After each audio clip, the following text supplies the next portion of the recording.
Welcome to the podcast from the St. Louis Sportists, an occasionally smart, always irreverent look at sports in St. Louis and beyond. And now, your St. Louis Sportists. Hello and welcome to the podcast from the St. Louis Sportists. My name is Ron Cook, and I am joined by Doug Lansdowne. We will see if strength in numbers is true or if we can prove that not true tonight.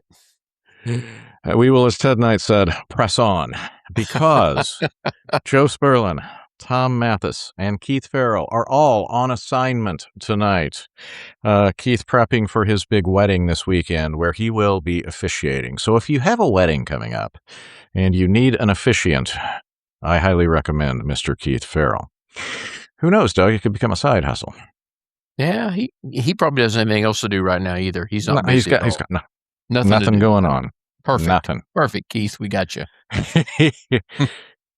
In this edition, the Cardinals continue their strong play and get some national attention.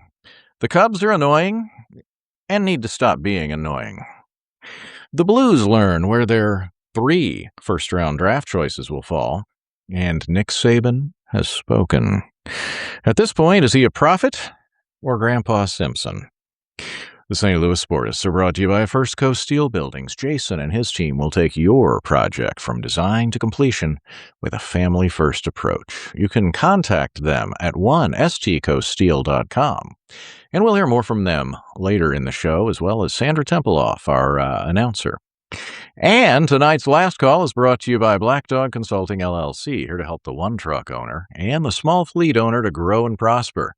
You can contact Dave at 417-217-9622. Black Dog Consulting, helping you retrieve bigger profits. Folks, if you have a minute to give us a like where you get your podcasts, a review, download an episode. That really helps us out. We're on X, Facebook, Instagram, TikTok, Blue Sky, and you can watch, if you'd rather, on YouTube as opposed to downloading and listening. Heck, you could download and listen off of YouTube if you want. At STL Sportists, and our website is stlsportists.com. Doug, what do you have for a quick hit? Did you see where Max Scherzer's confused about his forearm injury? No. Yeah, he had an MRI. There's no strain, no inflammation, so he's confused. He's 41 damn years old. Yeah. He's thrown 1.4 million fastballs. Max, You're 41 years old. That's what he. But however, he did say the good news is he said he hasn't been throwing. His left ankle inflammation is better. You're 41, Max. These things are connected. I don't know. Maybe the team doctor's too young there for the Blue Jays to diagnose that, but he's too old. That's the problem. Speaking of doctors, it's like you just reminded me of the old joke where the cowboy has the toothache and he goes in and the dentist hits him in the toe with a hammer and he's like, why did you do that? And he's like, well, you're not thinking about your tooth now. So there you go. Yeah, I guess that, good for his ankle. Usually forearm tightness is the forerunner to the dreaded Tommy John, that we've talked about so much. Right. That's the canary in the coal mine, as I believe we've said on this very podcast. That would shut it down for Max if that were the case. It would shut it down, yeah. So anyway, I think it's the fact he's 41. But that could have a lot to do with it. I think that has a lot to do with it, yeah. I think that really could. Well, for me, I didn't pick on the World Cup last week, but I'm back. So, their economic impact is kind of all over the board. Well, if you had a hotel, let's say you owned a hotel in a city where there was going to be World Cup action, you might have been like thinking, what am I going to name my boat I'm going to buy with everything from the World Cup?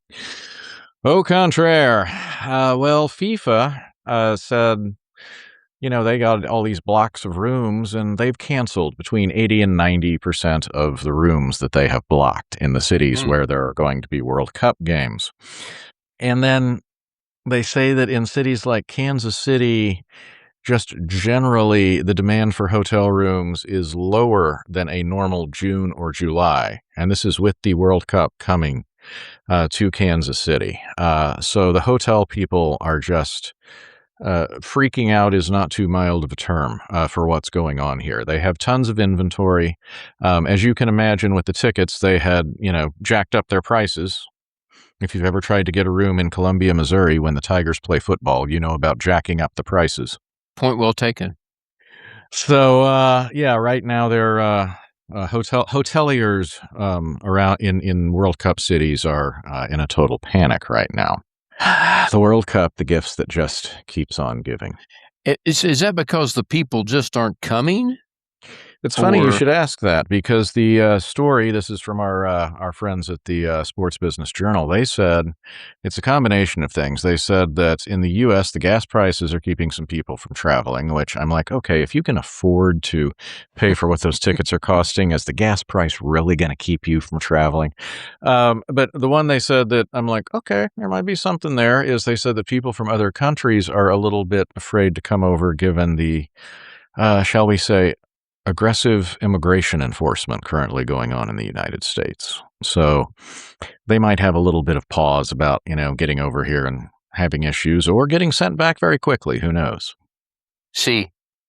Yeah, that I can I can totally have. But I'll tell you who does not have apprehension, and that is if you're a fan of the St. Louis Cardinals, you have to be feeling pretty darn good. Even with today's rather lackluster loss to the Brewers, Cardinals have still won 7 of their last 9, second place in the surprisingly competitive National League Central. And the conversation around town is shockingly positive, Doug. It's like people are like, it's like, hey, have you seen the Cardinals? And then people like kind of the voice arcs up, like, you can tell they're going to say they're pretty good. Yep. Are you getting that down in your neck of the woods? Same thing down here. I talked to a guy Monday, and he said, I've watched more Cardinal games so far this year than I have the last 2 years combined. And I said, yeah, they're fun to watch. And he said the same thing we said. Even if they tail off the next few weeks, you have something to hang your hat on. There's a glimpse of hope, and you've seen these guys can probably do something. So yeah, it's fun. And I think it is surprising. I didn't realize that the Central, though, those teams had played so few games against each other. Which is probably, 2 things there. A, it sounds weird, but the Central's beating up on the rest of baseball. Exactly. and B, that's probably one of the reasons that you are elevated, is if you don't have the division losses. And they're scoring runs. They continue. We talked last week about how good the offense is. J.J. Wetherholt is on pace for 130 runs scored. I will now read you the list of the Cardinals that have scored 130 runs. Albert Pujols twice, Mark McGwire, Stan Musial, Joe Medwick. That's the list. That's a pretty good list to be on. That's every single one of those guys is has on the left field wall on the or they will be soon. Actually, I don't think McGwire is not. Boy, talk about the cousin that you don't talk about at parties. Hey, whatever happened to that Mark McGwire? I'm going to go get more punch. Yeah. MLB Network this morning had another little shout out. They had Jordan Walker, number 5, in the MVP running for right now. Wow. I thought the same thing, but he's had that 4-hit game against he's hitting for average, Doug. He's hitting for average. He's hitting the ball all over the field. So, the old phrase is, he lets the ball travel and then whacks it the other way. And then what I think I've noticed this year is it seems like if they make a mistake to him, he hits it. Yeah. And last year it seemed like he missed so many mistakes. But if their location's bad or they hang one, I mean, he's thumping it. And his body language is so different in the box. Well, everywhere in the field, but especially in the box. He just looks like a more confident guy. Yeah. Yep. Kudos to the staff, and like I said, that change of scenery starting up at the top and trickle down, and new voices, a handful of new faces, and they're pleasant. They're pleasant to watch, like we've said multiple times. They play so hard. And I'll tell you one other person that's kind of seen a little bit of a change in perception here, and I know it's early, but that's Oli Marmol. Mm-hmm. People are kind of starting to say, hey, maybe he's going to be okay. It's almost the Jordan Walker arc a little bit. Kind of, boy, we didn't know what to think about you, and you had some rough moments, but hey, you may work out after all. He looks lighter on his feet. I'll put it to you that way. You look over there and Descalzo's there and Jay is there and, the other guys, I can never remember their names, Brown and Dusty Blake, the pitching coach. Yeah. Yeah. B&B. And you look over there and those guys are giving instruction. They're into the game, but they're loose. And, it just seems like maybe Ollie's not looking down there thinking, oh, hell, I got to put that guy in, Yeah. He likes his choices. I wonder just how much, and, this is impossible to quantify, and this is one of those things that all of those baseball stat people will, frown on. But I just wonder how much lighter and better the atmosphere is having Arenado and Sonny Gray and some of those guys out of there that may not have, that may have added a little heaviness, shall we say. I'm wondering if Contreras wasn't the most heavy guy. That could be too. Because he's already got into it with the Brewers. He's already got into it with the Red Sox.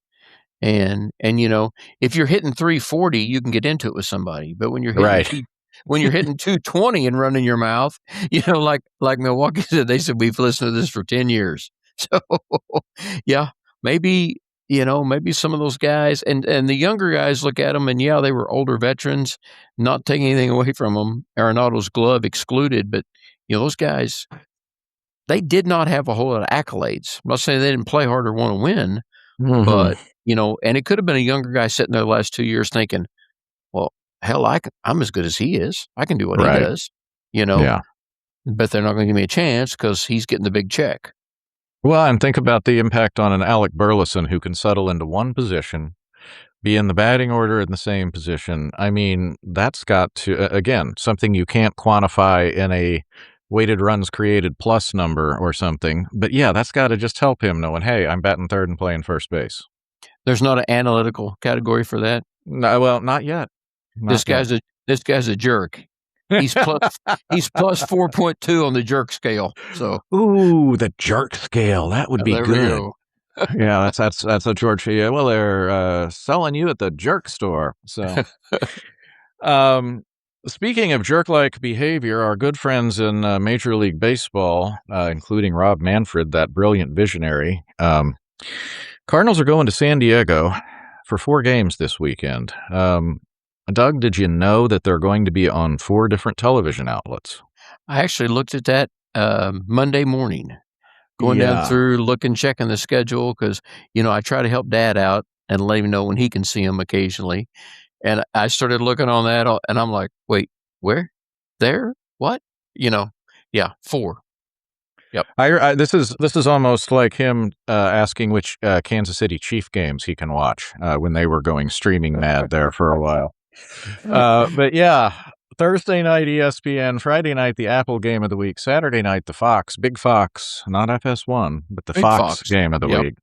And then Sunday is your regular good old Cardinal TV. So they go to San Diego and then Sacramento, which every time I hear that, it sounds like one of those really bad early PlayStation, or and actually that would have been like a Nintendo game, when they made up like all of the cities where the teams would be playing Sacramento. I did hear that Sacramento is like basically playing wiffle ball in a backyard that's too small. They say that everyone, the runs scored in that park is just like, get ready for some crooked numbers in that park. Yeah, that center fielder who's been second baseman, who's been demoted, Zach Geloff, I think it is. He hit 2 the other day, and did you see his look on the second one? He was like in disbelief it went over the outfield wall. Yeah. Now Geloff is one of those guys that they've waited on forever because he's supposed to be like a 5-tool dude. He's supposed to be a power, speed, average guy, and kind of like, I don't know if you followed the Anthony Volpe with the Derek Jeter 2.0, who they're talking about. Are we sending this guy down after he started for the Yankees for 2 years? You're going to AAA. Yep. Yeah.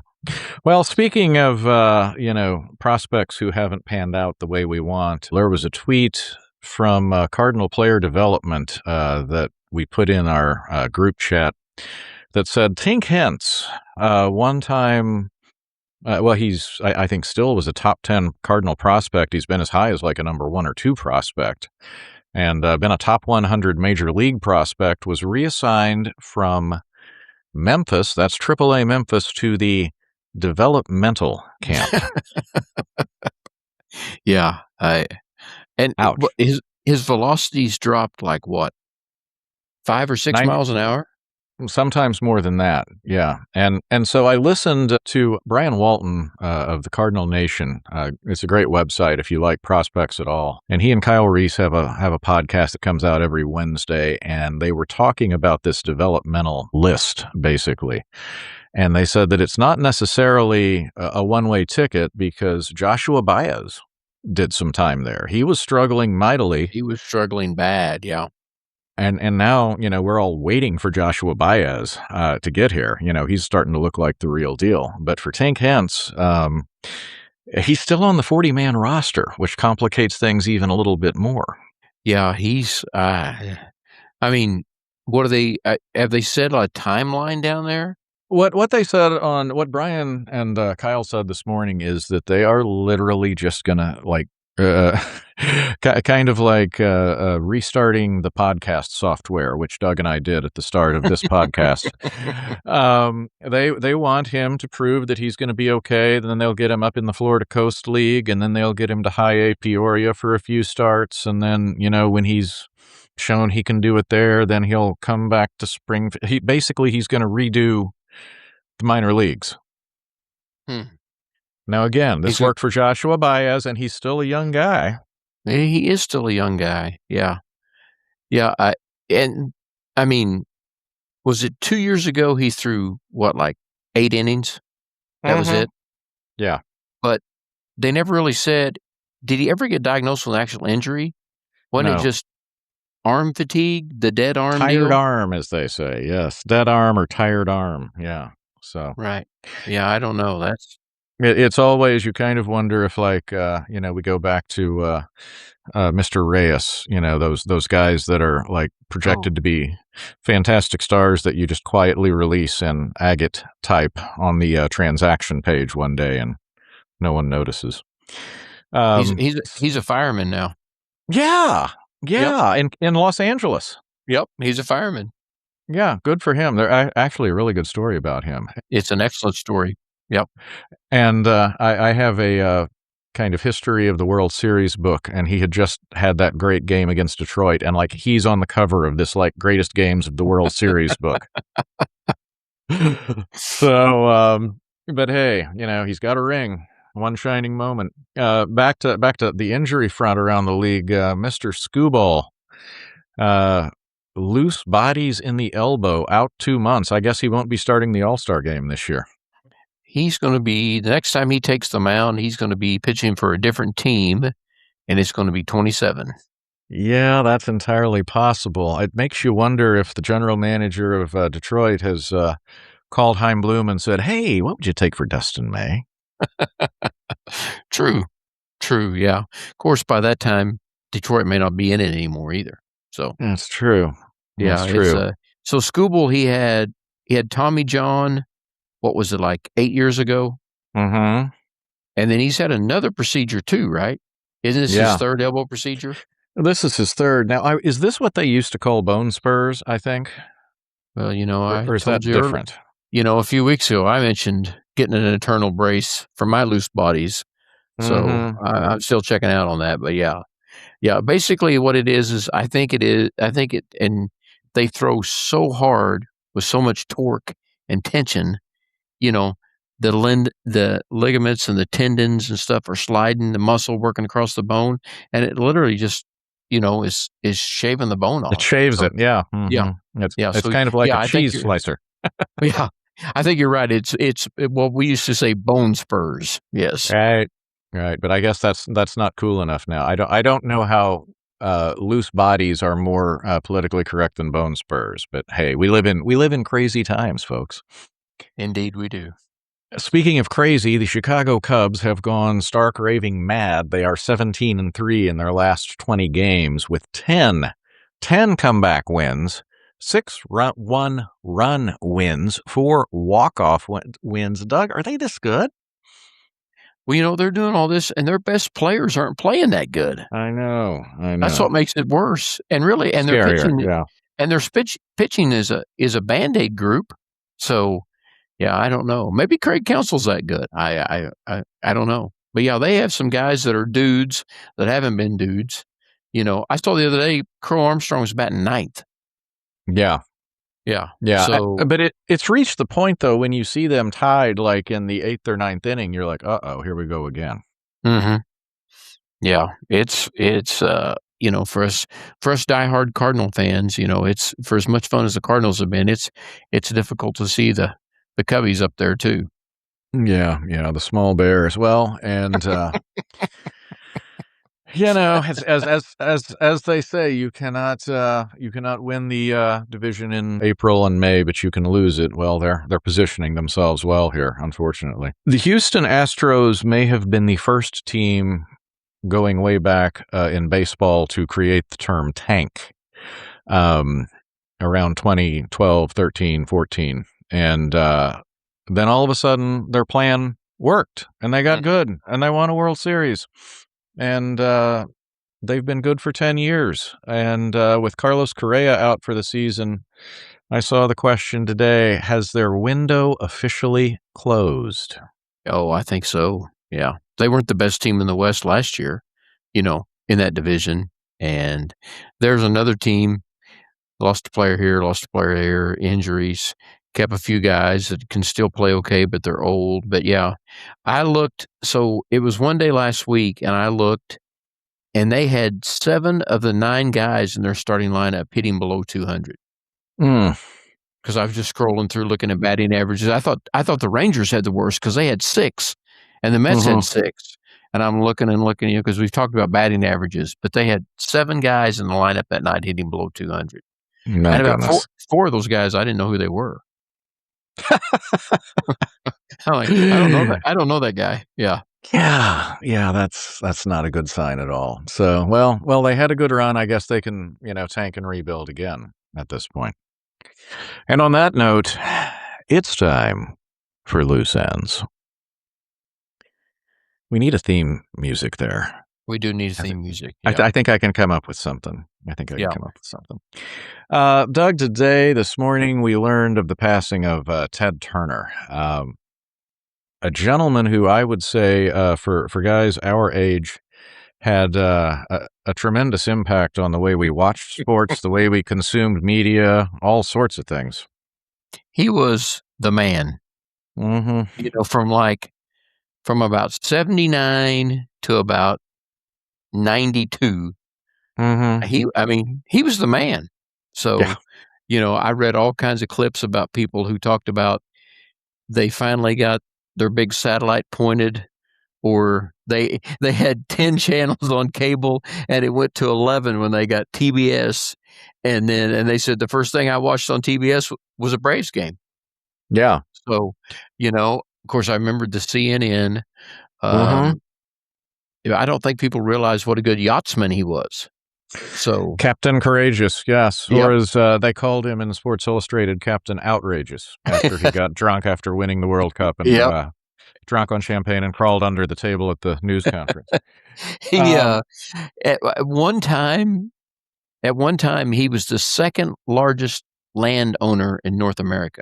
Right. So, right. And I didn't know this, but they said he did a lot to bring the buffalo back to a thriving species. So big time conservationists. We could spend the rest of the podcast on Ted Turner. Remember when he managed the team for one game? One game, and the Bowie Kuhn said, "You ain't Connie Mack. Knock this off." You can't do that. Yeah, you can't do that. And I saw him in person one time. I was at the '96 playoffs, Cardinals and Braves, and he was about 20 rows ahead of me, and he got there a little late, and he walked in the jeans and the sport coat, which was the rich guy wardrobe of the '90s, and Jane was with him. And they just kind of walked in and sat behind the Braves dugout about 20 rows in front of me. Yeah, and there's no mistaking him. Oh, no. And he had on deck shoes and no socks. Probably, yes. Yeah. So rest in peace, Ted Turner. And we as sports fans and as early cable consumers, we thank you. We owe him lost a lot.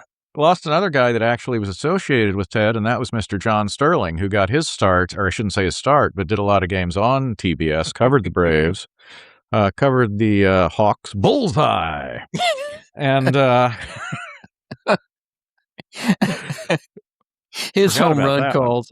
Well, I tell you one I forgot about, and I listened to probably 15 of them the other day. I forgot about when Curtis Granderson would hit home run and he'd sing "The Grandy Man Can." The Grandy Man Can. I despise the player, but my favorite was the A-bomb from A-Rod. I mean, that was, I think it was classic. And you're right. I think we all despise the player. Oh my gosh, I'd forgot. He had so many good ones. He had, he got married late in life, and he had triplets. And this was the year the Yankees won the World Series. I can't remember, but Scott Brocious told the story, and his wife delivered the triplets on a day off in between the World Series, and they get ready to get on the bus and stuff like that.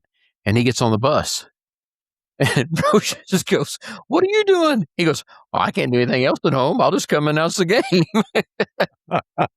So, and he's like, so he's like in his late 50s, early 60s. He's got triplets. Yeah, but he still goes and calls the game. My gosh. I wonder how many people actually knew, he shook himself when he said the Yankees win. I wonder if people have actually seen that. So, and folks, if you've never heard the John Sterling Yankees win call, find it on YouTube. It's there. It's worth your time. And he and Susie Waldman were just fantastic to get. They were, if I was out on a long drive with XM, the two broadcast teams I would look for that weren't the Cardinals were the Giants and John and Susie, because they were just so easy to listen to. Mm-hmm. But anyway, rest in peace, John. Patrick Mahomes. Who would have thought that even when he's not there, or specifically because he's not there, he's affecting the NFL schedule. Word is the NFL is not comfortable scheduling Chiefs games for primetime early in the year. They don't want to put Justin Fields on primetime, Doug. They don't want to put Justin Fields on prime. The Jets tried that, and look how well it worked for them. So, and before that, he quarterbacked the JV team for Pittsburgh. So that's true. Yeah. That's an odd deal. That the Chiefs. What are they saying? The first month of the season, they're not going to have them in prime time. First month of the season, that's as it is right now. Now they could have to, because the one thing that's kind of the rub, I guess, as you would say, is that if you backload them and then they get off to like a 1-6 start, well then okay, you're in the position of showing a team out of the playoffs. And everyone will be trying to flex out of that game, and show like two teams going for the playoffs. So, right. And then you end up with, no Chief games in prime time. I can't believe I would say that, but yeah, interesting that even when he's not there, he's impacting things. The NHL playoffs, the first round, just concluded. Some pretty darn good hockey. The first round was up, are you ready for this? 68% in viewership. 68% over last year. Some people are saying that it is the Olympic hockey factor, that people, kind of learned the rules and got used to watching it in the Olympics, and, they're flipping around and, kind of paying more attention to it. Hockey's having a moment, as they would say. And they're on TBS? They are on TBS with Wayne Gretzky, who we said looks like a senator now. I don't know if you've seen The Great One lately, but he looks like yeah, he definitely does. Golden Tempo takes the Kentucky Derby, and it came out late today. Is skipping the Preakness. Not only is he skipping the Preakness, all 18 horses that ran in the Derby are not going to run in the Preakness. 0 for 18. So, and I got to thinking about that. Yeah, I mean, think about for years when, when one of the horses won the Kentucky Derby, I mean, we were ready. You were ready. 2 weeks from now, all right, let's see if it's going to happen. And we went so long without a Triple Crown winner. I mean, to me, that's still one of those, moments that is way, way up there in sports is if one of the horses wins that Triple Crown. So, Oh, yeah. I don't know. But yeah, I saw that. I kept reading that story and did some checking and looking. Yeah, none of them. 0 for 18. That's crazy. Well, and the Preakness, they were talking about how, run down the course had become, the Pimlico there, and that they couldn't get people to show up. And so they started, you remember the promotion they started, the all you could drink, and they called it Get Your Preak On? No. It was an all you could drink just to get people to show up to the Preakness. And it was recently purchased by the people that own the Kentucky Derby, and it was kind of like sigh of relief. Because they say their plan is by 2029 to have 3 weeks in between them. Right, which probably will stop some of this, I imagine, It should. But we'll see. We'll see. The St. Louis Blues last night secured draft picks 11, 15 in the first round to go with one other later in the round. Doug, they use ping pong balls. They don't do the envelopes that the NBA used to. You got to like the ping pong balls. That's still. You remember the famous frozen envelope? Yeah. Kerfuffle? Yeah. Was that Ewing that went to allegedly? So Patrick Ewing would go to New York. Yep, that was the one that got him to New York. But yeah, you got to love the ping pong balls. Those are classic. It's like watching the lottery draw, the actual lottery. It is. Yeah. Speculation today is that the St. Louis Blues could package 11 and 15 and do one of two things. A, trade them for a good player, or B, trade up to like the number 2 spot or the number 3 spot, something like that. And they said there is speculation that the phone is already ringing at your St. Louis Blues headquarters. So that will be something to watch as we get closer to the actual draft. And people are always shocked in hockey. The off-season is so soon. It is like right after the finals are over. Yeah, like the day after they're drafting. It's quick. It's quick. Yeah. And those kids they draft look like they're like 14. Oh, they do. And that's what's always so fun is like whenever they're retiring and you see it's like their, senior picture when they're trying on the sweater for the first time. Yeah, I know. So. Yeah. And that wraps up our loose ends. It's time to hear from the good folks at First Coast Steel Buildings. After the break, there is no off season in the NCAA either. Live attorneys get a shout out and a massive win for 70s nostalgia. All this and more when we come back. Spring storm and tornado season has arrived. Are you prepared? Why not build a new steel barn-dominium or outbuilding that will have you ready to weather the storms? Do you want your next home or building to be engineered for the proper wind loads for your area? Then look no further than First Coast Steel Buildings. First Coast Steel offers excellent material value and can help to reduce your insurance costs. And they can help you with your needs right here in the Midwest, where we see tornadoes and flooding, along with infestations of mold, rodents, and termites. Let First Coast Steel design your next building project and keep you and your family safe.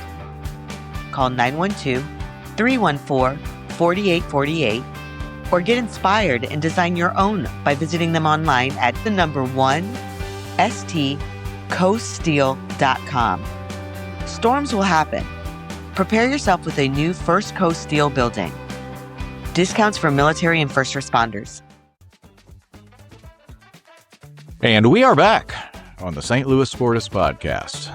Along with Doug Lansdowne, my name is Ron Cook. Everyone else is on assignment. It's good to see they're out being productive members of society, Doug.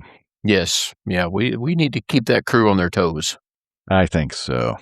So the College Football's Coaches Association came out, and they really can't do anything, but they called for maximizing, that's their word, not mine, maximizing the football playoff. They want 24 teams in the playoffs. Good Lord, it's getting like the basketball. They want to eliminate the conference championship games, and they want this all wrapped up by the second Monday in January. They announced that yesterday. You think any of that has a chance of happening? No. I think the people at the TV networks, I think the presidents looked at it and said, huh, okay. Yeah. I don't think it carries much water. No, and again, it's the Coaches Association, which sounds a little unionish to me. And Frank, if you're listening, I apologize for what I'm going to say, but it does sound almost like the first round of a union negotiation. It makes you think, okay, last year at this time was Mike Gundy. Was he chairman of that? Or, so yeah. Who knows? Yeah. Well, and we had other breaking semi-college football related news today in that state gaming regulators have launched investigations into the Texas Tech quarterback. I guess we're still calling him a Texas Tech quarterback. I guess technically he is. Brendan Sorsby, who we talked about last week, the gentleman that was going to be paid $4 million to play quarterback for the Red Raiders. As of right now, he is suspended indefinitely for his alleged betting activity. And this is from ESPN. It is the Indiana Gaming Commission and, Doug, our old friends at the Ohio Casino Control Commission. They have been busy. Those guys, they're either really good at what they do, somehow they catch these guys. Yeah, the Cleveland pitchers can testify to that.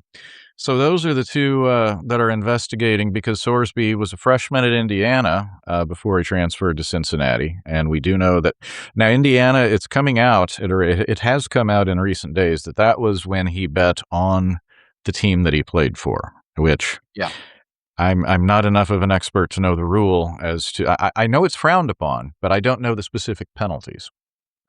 And then the plot gets even more interesting. He has hired an attorney to attempt to get his eligibility back.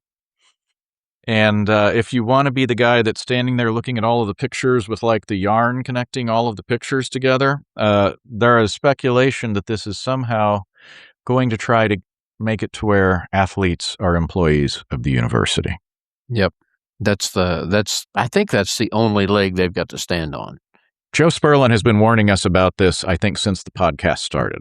He has. Yep, he has for sure. So, and there's a lot more out there like him. He was just a little bit bigger dog and had a little bit bigger bone to chew on. So, you're going to get caught. You always get caught. Especially with everything online. I mean, right. Yeah.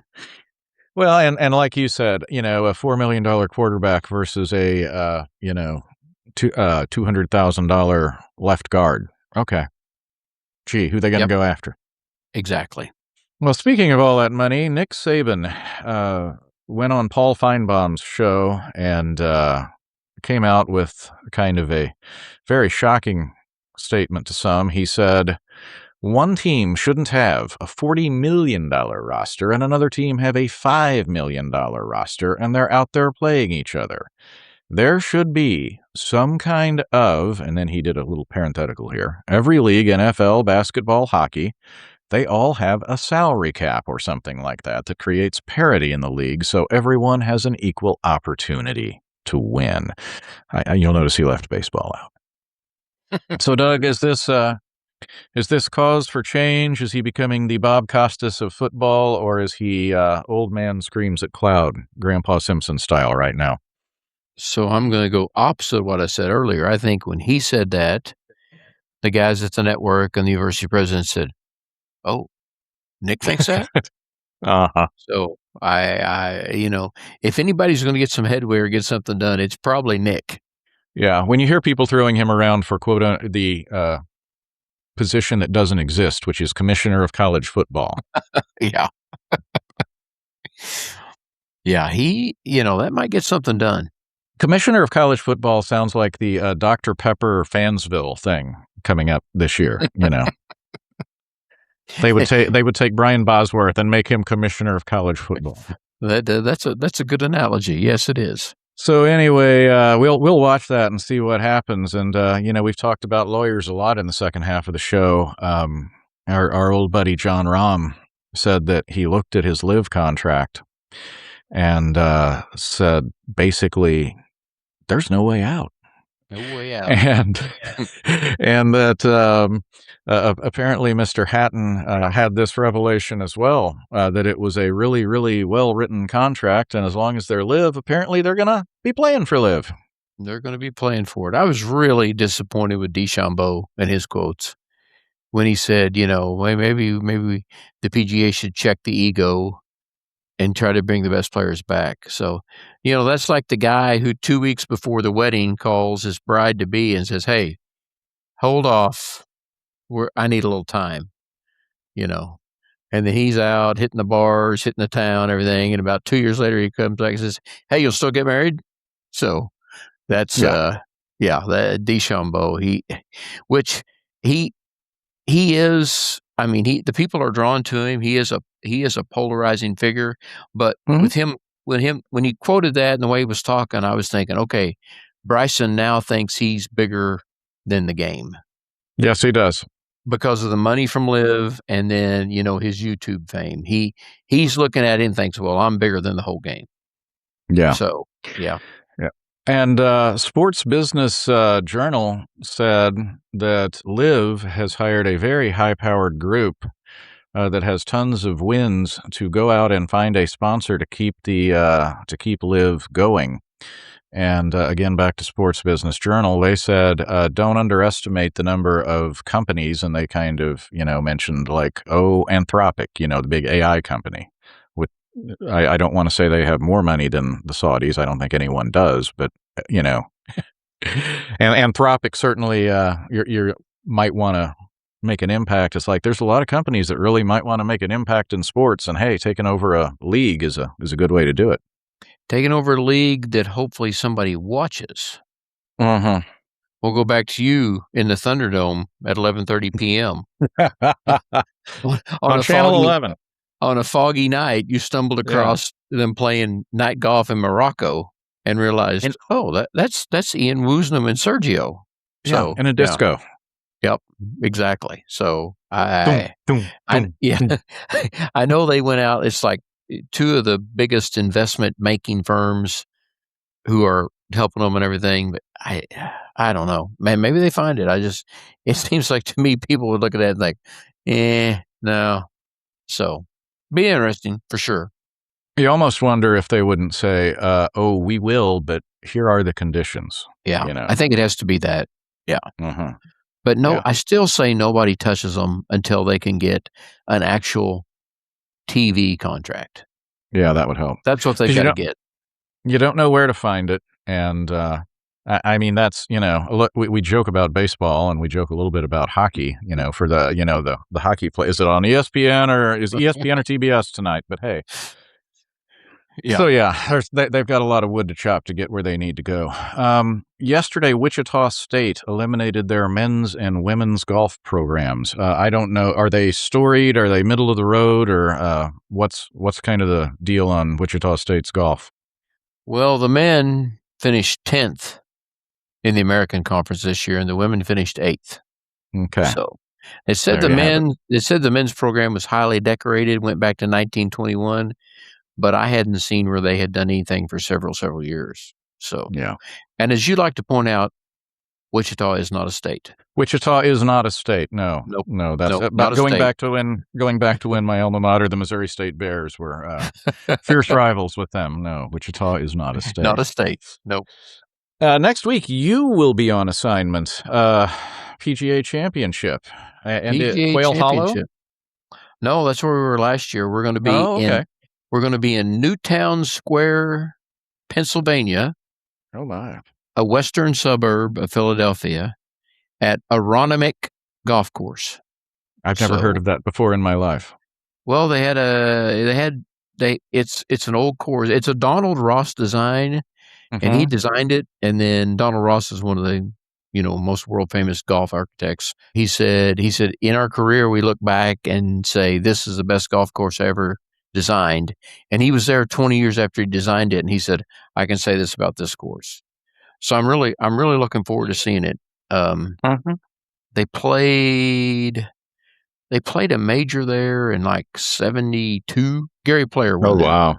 But it's had a couple of playoff events. It's been, lots of renovations and stuff. So yeah, we're looking forward to going to that. It's going to be hard to top Quail Hollow last year.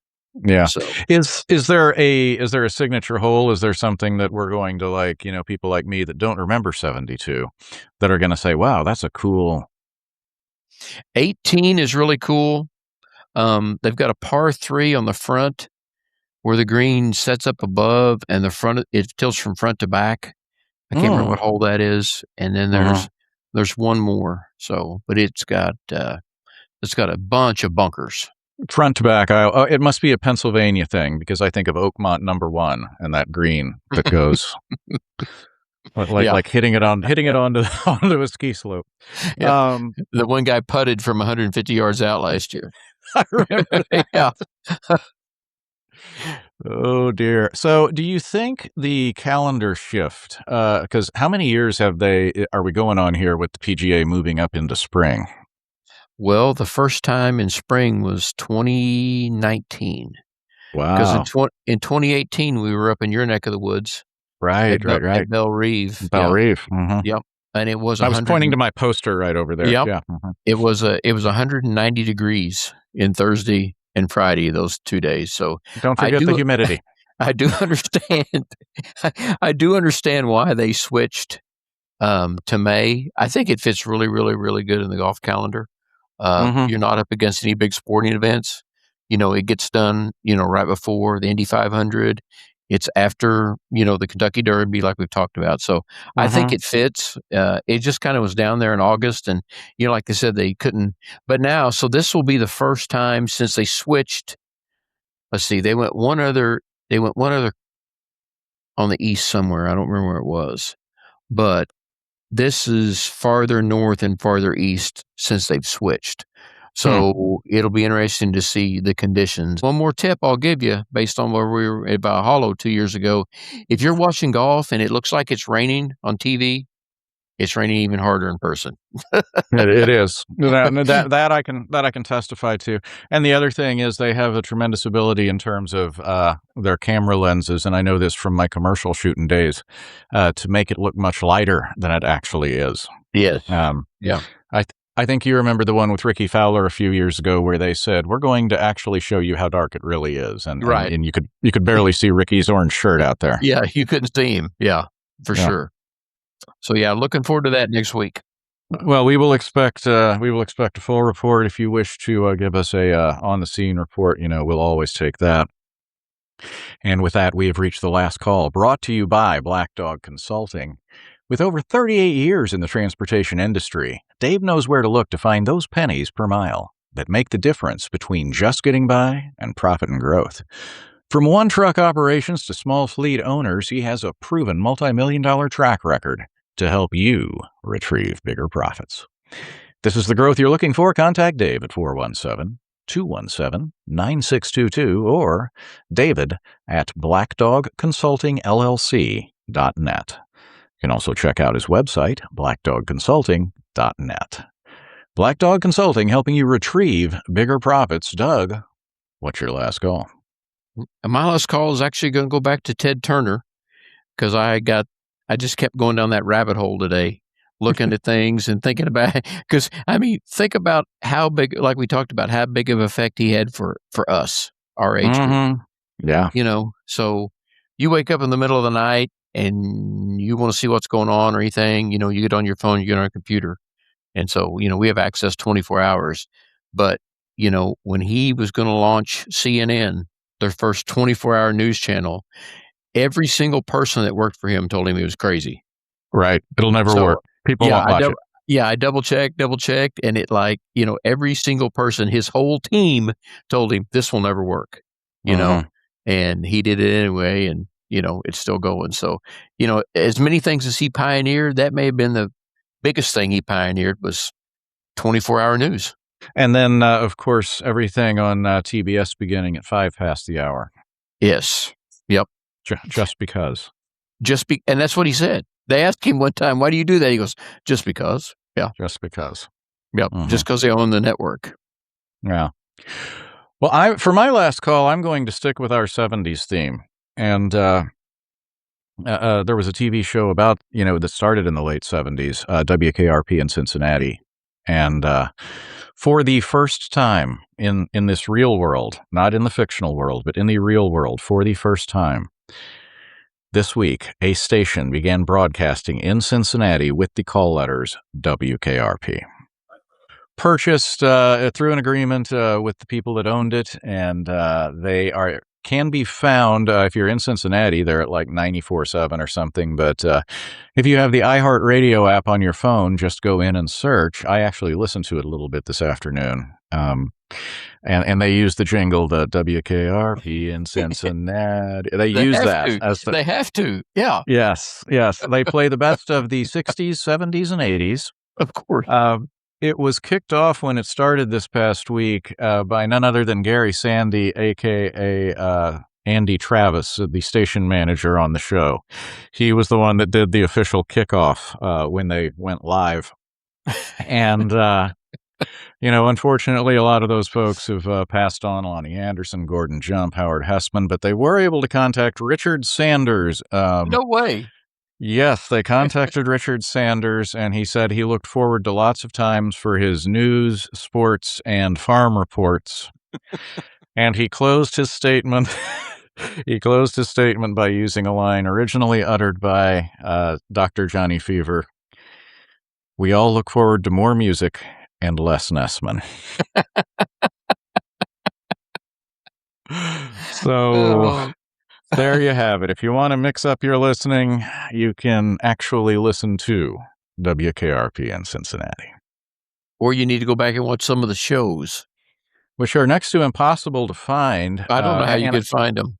Well, and the reason why is because of the music licensing. They say it is cost prohibitive to run it because you'd have to buy the right, because they were playing music through that whole show. It was one of the best parts of the shows.